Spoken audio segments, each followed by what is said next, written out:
Hi everyone, and welcome to today's webinar where we will be focusing on project management.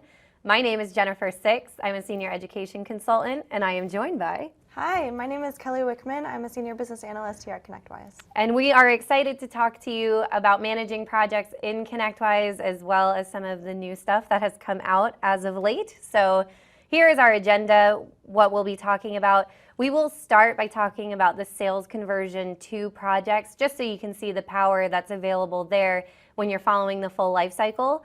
We'll talk about project billing options, scheduling a project, managing projects through automation, meaning everyone's favorite workflow rules.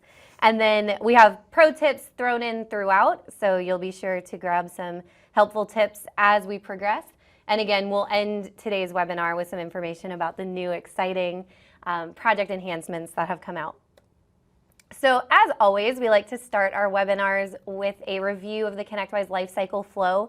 So today we are focusing on the project side of it, but again with a focus on the opportunity to the quote. So always really important to follow this life cycle because it gives you all the information at your fingertips in ConnectWise so that you know what's happening in your business and you're able to make it all the way through to that business reporting and review and make better decisions based off of what you're finding there. So again, starting with the opportunity, moving all the way through to the project, and we'll throw in a little bit of the project billing options to kind of tie in that invoice piece, but this is where our main focus will be today. And if you are intrigued by this life cycle, you can find this on our university at connectwise.com/lifecycle. So pretty easy to get there. But let's go ahead and jump in and we'll start with our first business case. Okay, excellent. So we're going to start with Fred here, who's our project manager. And right now in his system, he has an open opportunity for an exchange migration. So this is a pretty typical use case that we've seen. He needs to ensure that his sales team is using everything that they have available to set their expectations and win the sale. Perfect. Oh, there's our opportunity. And something you'll notice about this opportunity, the way we have this forecast built out, is we're using something we call phase bundle products. So if you're not familiar with those and you do a lot of project quoting, definitely familiarize yourself with those because the way that they're intended to work is so that you can use them on an opportunity and essentially build your project out. And we'll show that a little bit later here coming up, but just pay attention. Note that this is what it looks like. You'll have your phase header with all of your components underneath, and that's what's going to allow you to not only build a pretty quote out so it shows exactly what you're doing, but allow you to move through that life cycle, ensuring that we're quoting what we're actually doing and is eventually invoicing. See, there you go. They'll make the conversion so easy. So again, if you're not familiar with phase bundles, we have a ton of university documentation on them. So if you do a search on the university, you'll find a lot more information about those. And something really important to be mindful of is the expectations that your sales team is setting forth when they are quoting that sale out. So just a tip is to use your sales funnel available in ConnectWise, because if you know how long it typically takes to close a sale, if you're to navigate to that screen, you can get a really good idea of where things are and how long it's going to take to close them. So it is important you understand your own sales cycle and have a good idea of how long a typical sale takes. But this is good because I can come in and say, okay, I have 9 opportunities in the lead stage, nothing about to close. So when I'm talking about forecasting and setting the right expectations as to how long this project will take to complete or how quickly we can start it, I get a good idea of what's already in the pipeline by looking at this. And also when it comes to saying, oh yeah, we can start that project next week, I don't want to say that unless I know we can start that project next week, because then we fall into a bad situation where we've obviously set the wrong expectations. So something you're able to do is navigate into your dispatch portal, and we do have a monthly view so that if I come in here, you'll notice I have this filtered down to my project team for Exchange install, which is what I'm quoting. So these are the resources who would be working on that, and I can look at them at a monthly view and see, oh wow, they're open. They can start this right away. And the way that we were able to filter to that is up here in the top right. So if I set it, to month, I can see all the weeks within September. and I'm getting an idea of how many hours they're scheduled each day with these different boxes here. And because it's all green, based on the way that this particular database is set up, I know that that means, okay, they're open, they're ready for me to start scheduling them stuff. So yeah, we can get that started for you next week, or maybe this week if you sign off right now, right? So just taking advantage of knowing what's in your sales funnel and knowing what your team is currently doing is going to help you out extremely when you're setting those expectations.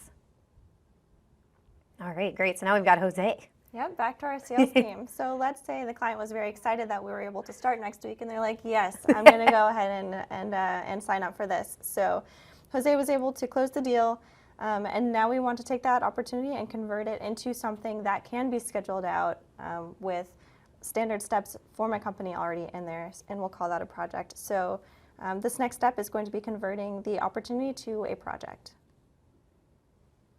Perfect. So your one opportunity conversion, when you win an opportunity, we want to make it as easy as possible for you to get to that next step, right? Because we can't invoice an opportunity, and essentially that's what we want to do. So we need to turn this into something that we can action on, work on, and eventually invoice. So in this particular example, we're going to choose that we want to turn it into a project based on the way we've quoted it, and we know this is a typical project we do. So when you do that, you're going to get the option of, is it a new project? Do I want to add these phases on to an existing project? In this case, we're going to go ahead and create a new project. And it's really nice. It's going to give you a look at all of the products you're about to copy. So if there is anything that was quoted with this that perhaps needs to be turned into an agreement instead, we can leave it behind and do a separate conversion. But in this case, I want all my phase bundles to go ahead and copy over so that I have that project available to go ahead and schedule and manage. So here, I'm just going to keep everything copied, pull that through. This is really nice in the Conversion Wizard. You get a chance to review your estimated revenue and cost, which are good for reporting and benchmarking. So we fill this out for you based on those products that you're bringing over. But if there are any updates you want to make to these numbers, you get the opportunity to do that directly through this Conversion Wizard. So you want to validate and make sure everything here is correct. Once it is, we'll go ahead and click through, and now we get to really build our project out. So we get the chance to say the correct project type, what we want to name the project. Really helpful for making sure we're staying on track is our estimated start and estimated end dates. So if we told them next week, I'm going to go ahead and set next week in my estimated start, and then depending on how long this type of project typically takes, I'll go ahead and set my estimated end date there as well. Want to put it on the right board, give it the right manager, and the project team that you set here is going to be really helpful as well, because we get to say these are the people who are going to work on this project, and really that makes it a lot easier for me when I go ahead to schedule this out. I pull my dispatch portal up and they're already populated, ready to go. You'll notice I'm leaving the project template field blank, and that's because I'm going to use my phase bundle products really to build my work plan out. So I'm ready to go. I've already set the estimated revenue and costs. I know what board it's going on. I know what type of project it is. I click finish, and now would you check out that project? It's already here. It's already got those dates I've selected, the right company, the right type, everything I've already configured, and the real beauty is going to be this work plan. So everything that you see in here, again, was built out by using those phase bundle products, where the phase is the phase bundle product itself, and all of the service class items that were components in that phase bundle build themselves out as project tickets. And if you do have any tangible products or inventory, non-inventory type parts, those will roll up into a ticket like you see here where it says products for Exchange server. All your tangibles will be within that ticket, so you're still able to order and receive those products as well as bill for them, number one, right? So everything built out. I don't know if it could be any easier. That's a good looking project. It's a pretty good looking one. I'm ready to make some moves on it. Oh, and something to point out here is your budget column. Your budget column is huge, again, for managing the project, because with those service class items, when we quantify those, we're essentially saying this is how many hours it will take to complete this task. So I put that in here. Now I know when I'm scheduling it about how long I need to schedule it for. And when it comes to managing the project, I can make sure that we're not going too far over budget. really want to be staying under it. So I can have workflow rules, which we'll look at, monitoring and making sure that that's all in line and the time that's being entered is matching up to my budget. And if it's not, in the future I can reevaluate this and say, ooh, maybe I need to up the budget hours on that because it does take us a little bit longer to complete that task. And then I up the billing amount as well, of course. So Jennifer, another key player in our project management and life cycle, is our finance manager, and she's very happy that the team is now using opportunity conversions because the way those service class products are set up in the phase bundles is setting up her project correctly with the right billing options. So just want to give you a quick review of what those billing options look like on your project. So each project does, or excuse me, each phase within the project does have the ability to bill separately. So you can bill the whole project as one big invoice, or you can separate the different phases so that they can have different billing methods, and they can even have different billing options to say this phase has to be closed and then it can bill. The project doesn't have to be closed. So there's flexibility around how each of your phases gets billed.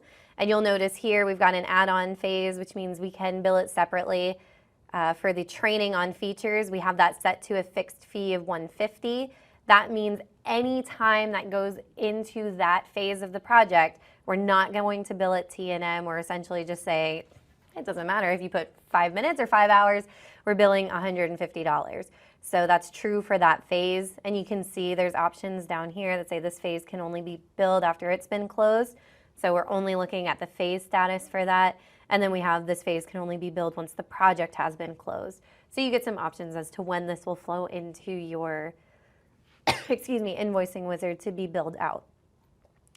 And this was all set based off of those products within those phase bundles. So our other Exchange Server 2013 installation phase also set to fixed fee, that $3,000 billing amount also coming from those products. So if we have those products set up correctly and we're using them all the way through the life cycle, this saves a lot of the admin work that would have to be done coming in here and making sure my project's set up, you know, all the little tasks that we don't want to fall through the cracks. So it's good to still check up on it, but just know that we can really automate a lot of it and how this project gets set up. So again, all of this is set by those service class products within the phase bundle. Probably a good time to note when you're building a phase bundle out, because they're all part of one phase, do note that the service class products comprising that phase bundle do all have to have the same price attribute tied to them. So if you have 5 different service class products within that phase bundle, all of them set to fixed fee for different amounts, we'll add all of them up, throw it in here as a fixed fee, and that amount of the total of those products is what would populate the billing amount. So if you try to set one up with a couple different pricing attributes, it won't work because we can only set one per phase. So that's where that logic comes from. Ooh, pro tip. All right, so another check and balance that you can implement into your project once it has been started is dependencies. So that server needs to be installed before it can be set up. You probably have more than one ticket for that in your project. So what we can do is actually lock down that installation ticket or that setup ticket until the installation ticket has been closed, which is really handy. We can set workflow rules on that too to let you know when that's been done. So you can do this by making sure that that little include dependency, yep, there it is, include dependency on work plan checkbox is set up. And all that does is really just show you the columns in your work plan, so you're more aware of any predecessors that you might have set on there. And in addition to setting a predecessor, you can also implement a lag time. So yep, you can go to actions, set predecessor, and this is what it'll look like. Very cool. So if you know there's some lag time in between closing these and moving to that next part, we can set that up. Very cool stuff here. And you can include non-working days in lag time if you'd like. So you have that as an option here too. And once you've set that, it's pretty cool. Again, since we had that checkbox selected, we can actually get a visual into what the predecessor is. So I've essentially just said that the installation can't start until the server's set up, and it will tell me that the phase, this whole phase has to be closed before I can start any of this phase 3 stuff, any of those tickets. It's a good tip. So scheduling the project. So I mentioned, very helpful, excuse me, to have that team associated to your project, which is visible through here, and if you didn't set it, you can always navigate into that tab and add your team. But with that, we're able to, from our work plan, use this more drop down, open our dispatch portal right from the project. And it's really nice when it opens it, it's already going to have that team selected. And I, again, can use my options up top here to say, what kind of view do I want to have into their calendars? In this case, I'm looking at a weekly view. And now I can start to drag and drop those tickets up.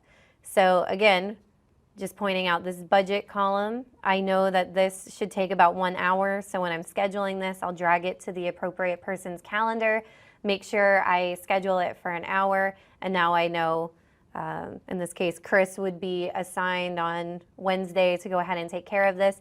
And again, because I knew my budget hours, I have no problem figuring out how long does this take? I don't know. How long do I schedule it for him? I want to be aware of that so I can take care of it right from the scheduling piece here. So 2 key things there. Have your teams assigned and define them through your project board setup table. Get them on your projects, and then use the dispatch portal in conjunction with your budget hours to easily schedule that time and know how long you have to schedule it for. Once you've gotten to this point, you've got the project scheduled out, you're using your predecessors and successors, you've already come from the sale, we're sure that everything is aligned. It becomes a matter of making sure the project is on track and that we're handling things as we should be and not letting anything get out of hand. So something that you might want to initiate in your system is a project management workflow rule. You'll notice this is kind of an all-encompassing workflow rule where we've just called it project management. We have about 7 events set up in it, and those events are monitoring our budget. So we know the project's open and the hours are approaching our budget. You can see we're getting alerted when it's 80%, if it crawls up to 90%, and if it goes over 100%, ConnectWise is letting us know right away. So if I see that happening 1 week into the project, it's a 4-week project, that's a problem. I want to do some reevaluation, maybe reset expectations, and it just keeps you on top of the project and hopefully keeps your communication open with the customer so that, you know, we're not letting it go to the last minute until we're communicating that. We have another thing in here. This is really cool. If you have required a down payment, maybe I don't want to start this project until I see some cash flow, especially if I have to order some very expensive pieces of hardware. I want to get some money up front. This can actually let you know when a down payment tied to the project has been paid. So if that flips a switch for our dispatcher to say, hey, we're ready to start scheduling now, we've got the money, let's go ahead and kick this project off. That's a really cool piece of the workflow rule. We've got some about the end date, so we're making sure we're staying on track. You know, the end date, we're 2 weeks away, are we on track? And of course, you can always modify this if you want to be notified sooner or later. You have that ability. And then 1 to let us know when all the products have been received. So if you are using procurement, a great event here to just let you know that, hey, all your products are here. That might be a key component as well before we start the project. You don't want to get out there without the hardware necessary. So all of this built into one workflow rule. You don't necessarily have to do it that way. You can have separate workflow rules if that's how you prefer to do it.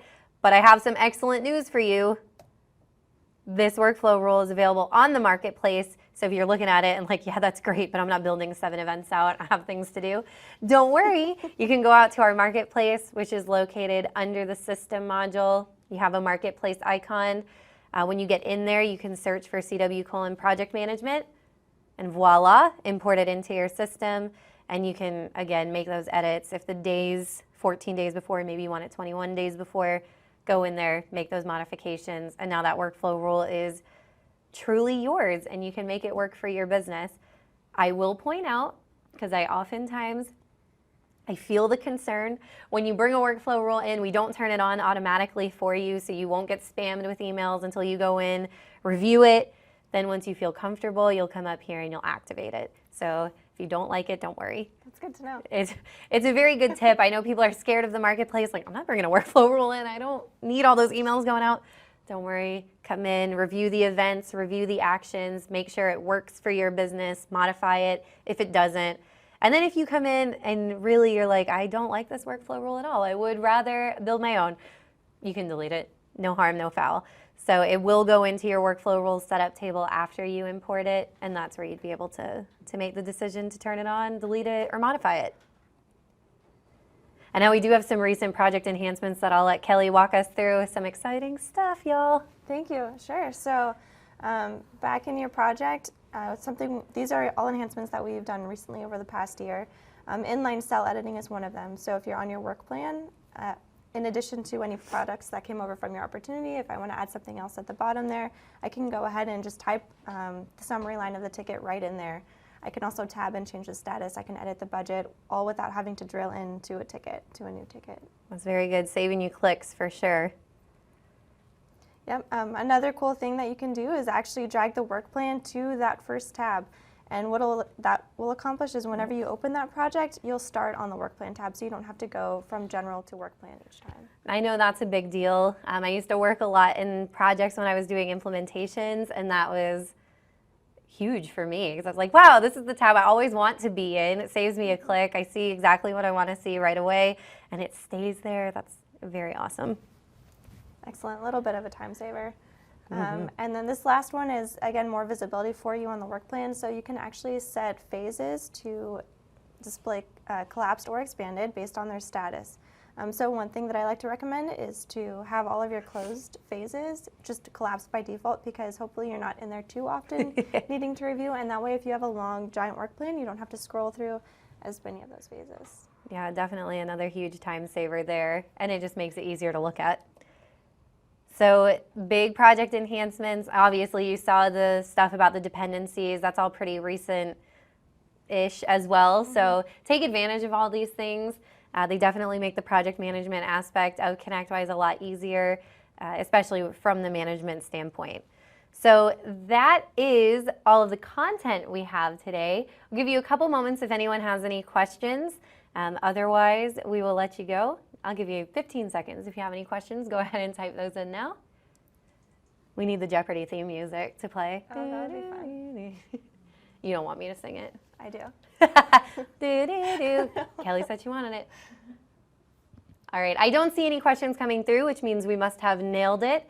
So very good. We thank you all very much for joining us today. And don't forget, all of these HTG webinars do live in our HTG video library, which you can get to by going to connectwise.com/HTG webinars.